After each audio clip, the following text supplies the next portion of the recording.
ছিলেন। তারপরে কংস, মথুরার রাজা কংস ছিলেন। কংস কৃষ্ণকে মারধর করেছিলেন। দৈবকী যে বিবাহ করে বোনকে নিয়ে যাচ্ছেন, বিবাহ সাজিয়ে হাতি করা পালকি তার কাছে দিয়ে নিয়ে যাচ্ছেন। নিয়ে তখন সারিয়ে নিয়ে তখন দৈববাণী হলো মুড়ো কংস, তোকে বধ করবে কে? অষ্টম করবে যে হবে সে তোকে বধ করবে। কৃষ্ণকে এবার কৃষ্ণ বলল, দৈববাণীর কংস কৃষ্ণকে দৈবকীকে রথ থেকে নামিয়ে মারছে। বসুদেব বাধা দিল। বসুদেব বাধা দেওয়ার পরে তখন আর মারলেন না, বলে যখন কাজ হয়ে গেল, শুভ কাজ, দৈবকী বসু দুজনে কারাগারে বন্ধন হয়ে গেলেন। কারাগারে যত সন্তান করবে যত সন্তানের সব কংস বধ করেছিলেন। শেষে বধ করে কৃষ্ণ লাস্টে কৃষ্ণকে মারার জন্য পুতনাকে পাঠিয়েছিলেন। পুতনাকে পাঠার জন্য ভগবান মারার জন্য পাঠিয়েছিলেন।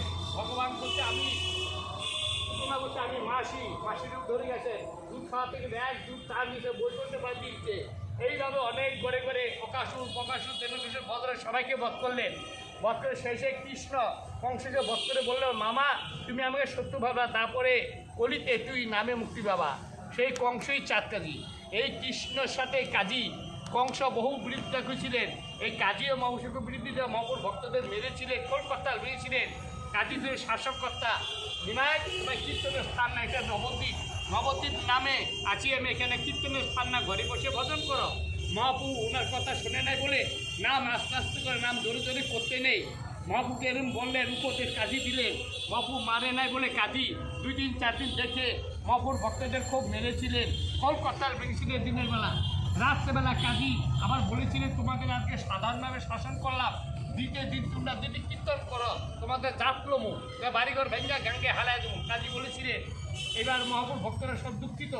মহাপুকে বললেন, নিমাই আমরা কি করি, আমরা ভগবানের নাম করতে হবে, আপনারা কীর্তনের ধর্ম প্রচার করে ভগবানের ধর্ম।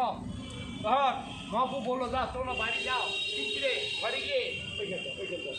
ঘরে গিয়ে সুন্দর করে ঘর দুয়ার লেপা পোছা করে সন্ধে বেলা ঘরে ডিউটি জ্বালাইবা, সারা বসে নাম কীর্তন করবা।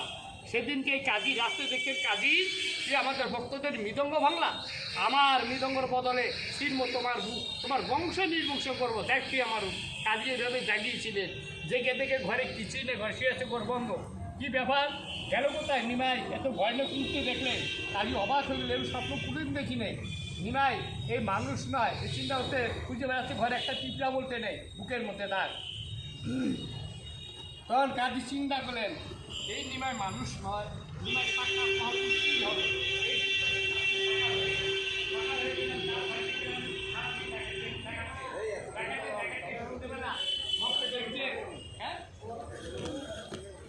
মহাপুর কাজী দেখছে, আমি যদি বলি আমার সবটা কি করবে,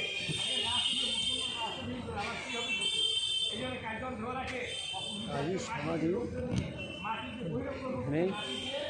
মহাপ্রভু যখন কাজটা মুসলিম এলাকা ছিল না, ওই মুসলিম এলাকায় তখন মহাপুর ভক্ত যখন কীর্তন করতো, তখন মুসলিমরা সব ভেঙে দিত, মৃদঙ্গ ভেঙে দিত, কোনো কীর্তন চলবে না, কোনো কিছু চলবে না। মহাপ্রভুকে হেল্প করে। তখন